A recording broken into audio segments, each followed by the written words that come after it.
Let's try that one more time so I can re-edit that. Okay.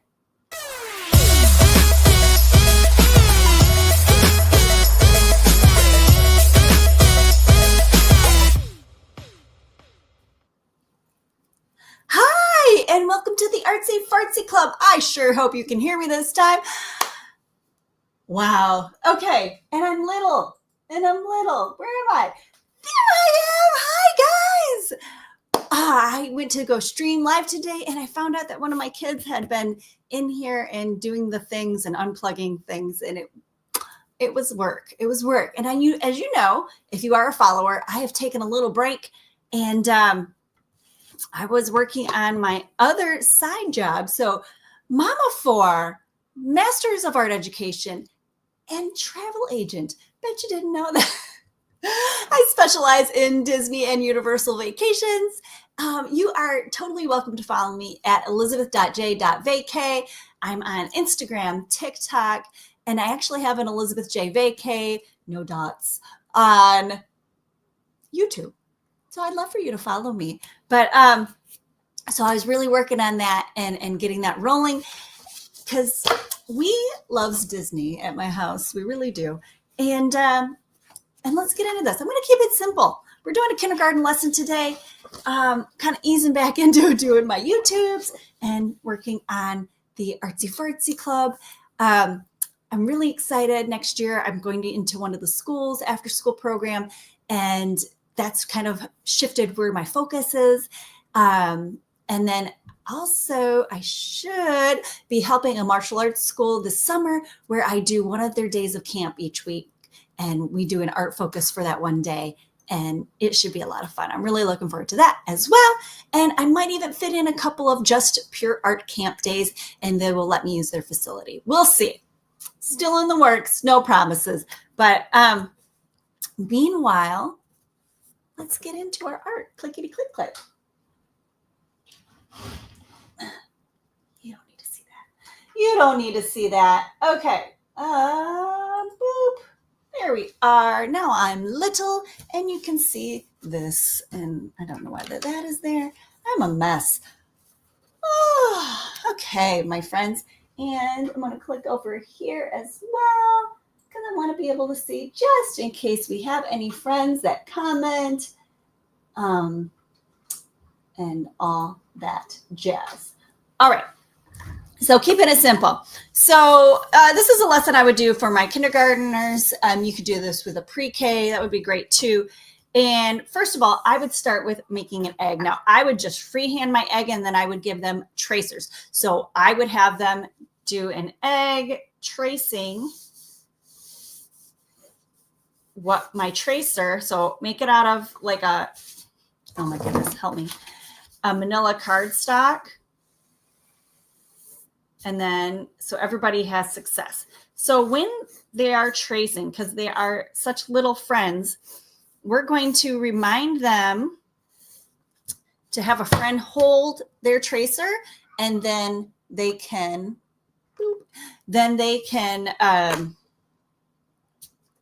trace it more easily. It takes them a moment, and then switch. So the friend that was tracing will now hold for their friend, and that person will trace, and we'll be all good. So that being said, then they have to cut it out. So we teach them how to cut it out, guys.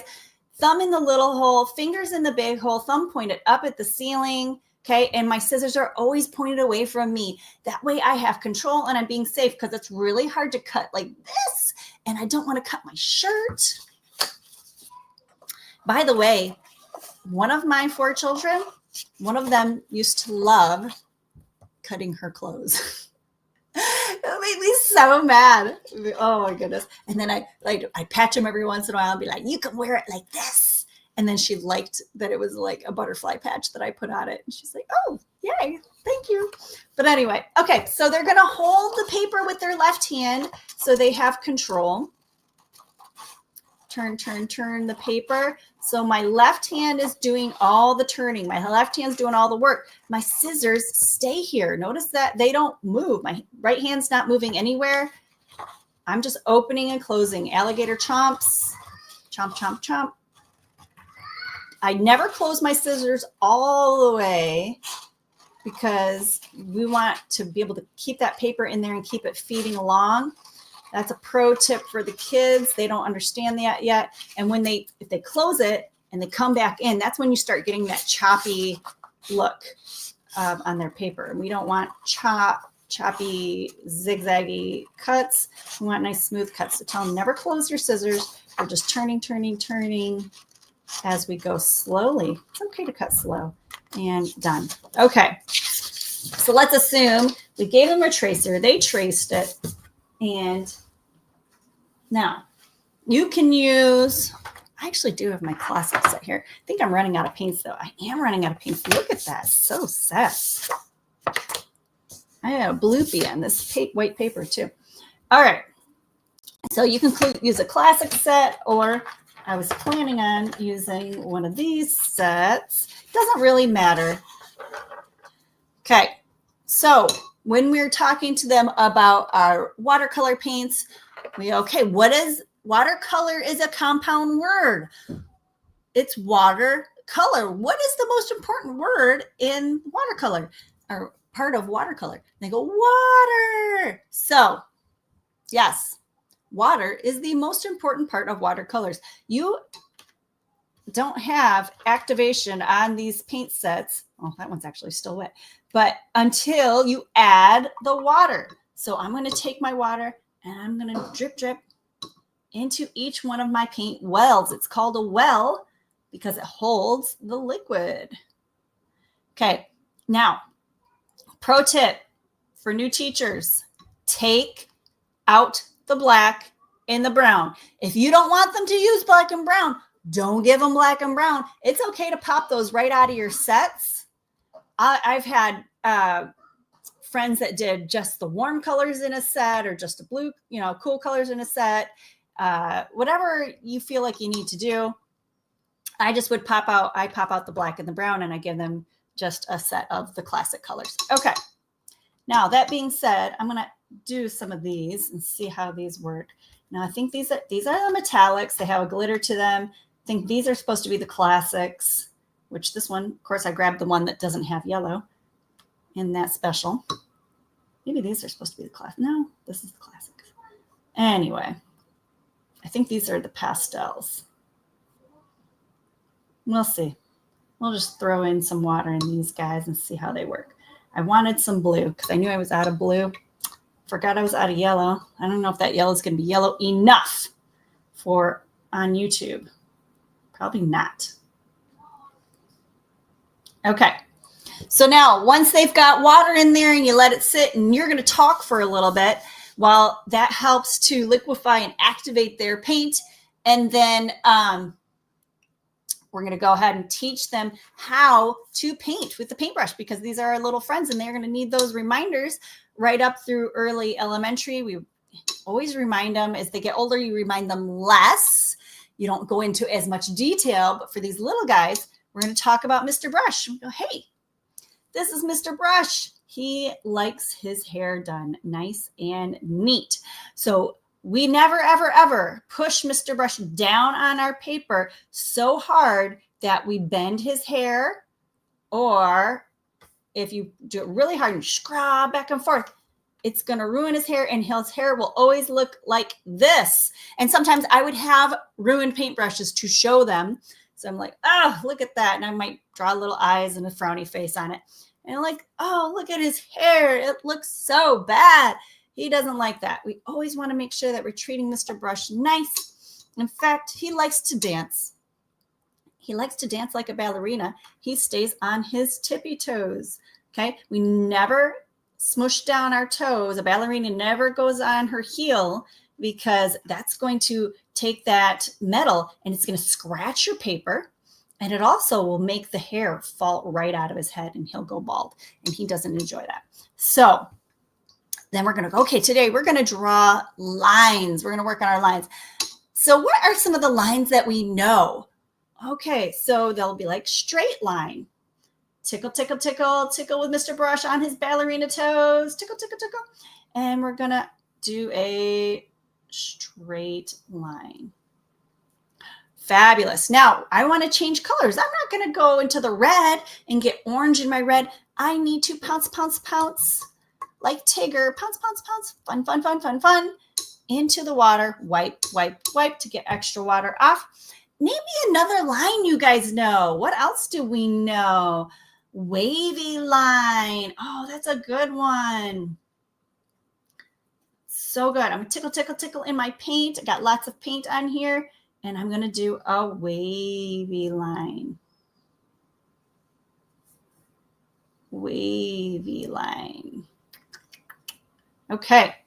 So pounce, pounce, pounce. I'm rinsing my brush before I get a new color. Can anyone name me another line we know?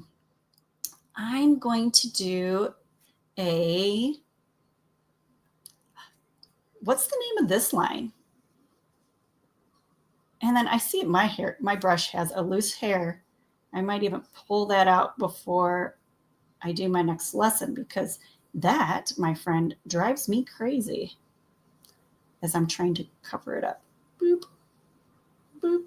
Oh, yuck. I don't like loose hairs. Makes the paint not look nice. Like that. No fun. Ooh, and I had a drip drop. So now it's bleeding. Sad face. Okay. So then the loop-de-loop, or they might say loopy line, or yeah, that's a loop-de-loop line. Okay, notice that this one's wavy and this is loop-de-loop. Loop, de-loop, de-loop, de-loop. So we want to emphasize the difference between those two because a lot of times kids will call this a wavy line. They might even call it a curly line. We can say, yes, you could say curly or loop-de-loop. All right. Let's see if this yellow shows up on this paper. We're going to go for it. All right. I know another line that if I took this straight line and I broke it into pieces, then what would that line be called? And sometimes they get it, sometimes they don't.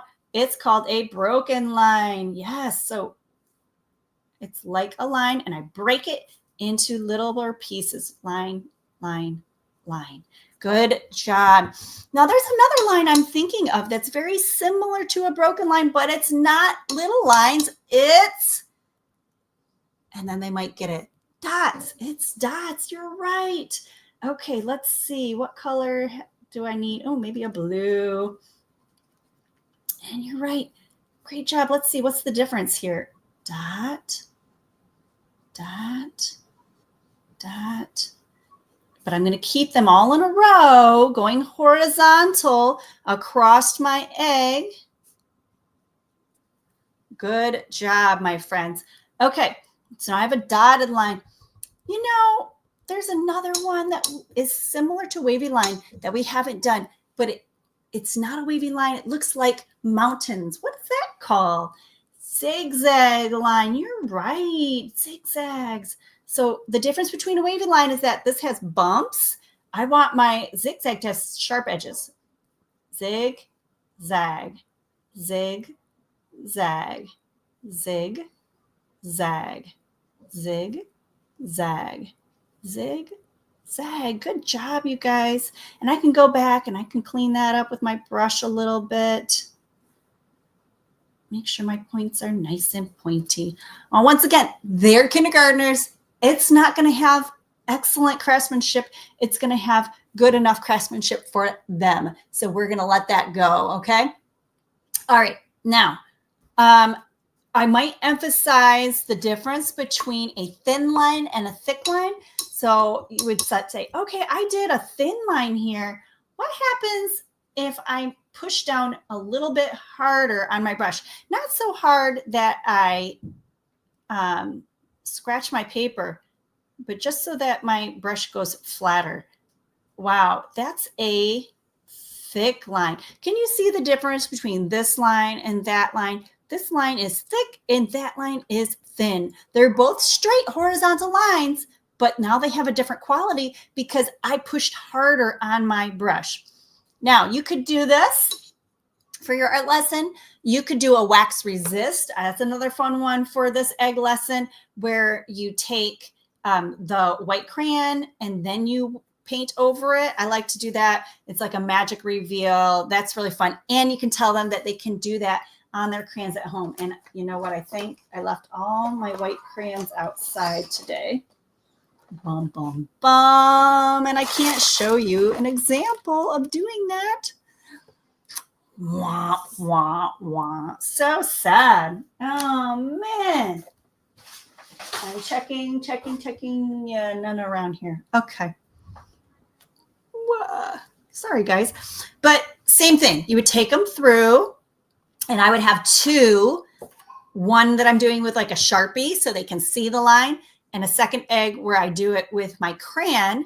So then, they're following along, and then they just go and do a wax resist wash of watercolor over top, any colors that they want.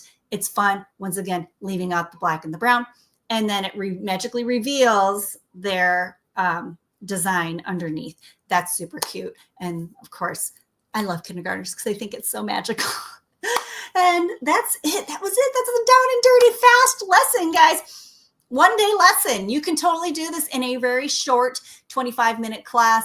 I know how it is in some districts. You only get like a moment with them. So this happens in a flash. Okay. Let's come back to bake. So I'm so happy I got to be here with you guys again. If nobody's told you today, I absolutely love you. I appreciate that you spent your time with me. And if you are in the Tarpon Springs, Palm Harbor, Florida area, I would love for you to visit us at the ArtsyFartzy Club. Spring sessions are very limited because we're getting ready for the summer season where I am going to be working with that martial arts school. So I'm kind of tapering off classes and shifting our focus because we're going to be shifted into that after school program. Lots of things are in the making for that. I've thought about doing maybe an online course. We'll see, friends. We'll see how it goes. But thank you so much for being here with me. And until we see each other again, I hope that you are absolutely artastic.